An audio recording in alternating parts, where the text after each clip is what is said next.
September the 7th, 1940. It was a day that shook the world because Germany turned its warlike attention to England's civilian population to try to break its spirit.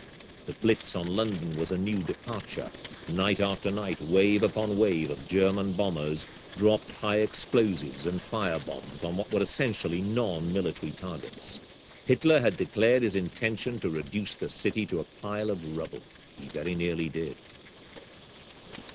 The raids were skillfully timed to hit the city when the tide in the River Thames was out and when water supplies would be at their lowest. But the courage of the firefighters amply made up for any shortage of supplies.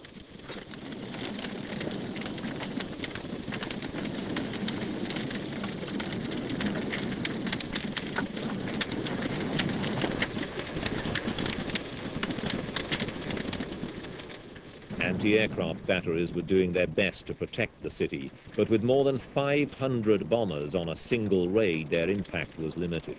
More to the point was the stoicism of the Londoners themselves. Thousands took to sleeping in the safety of underground stations.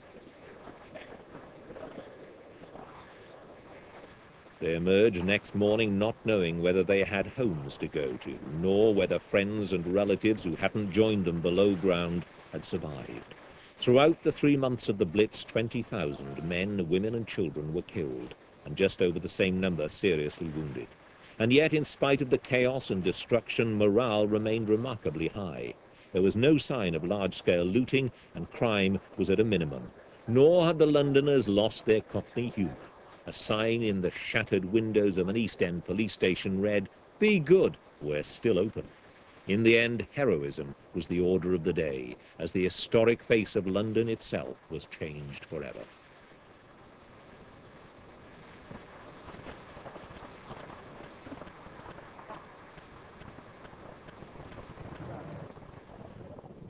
Throughout the Blitz, the King and Queen had stayed at Buckingham Palace, which itself was hit by firebombs. Their identification with the suffering of the Londoners did almost as much as Winston Churchill's leadership to inspire the nation to victory.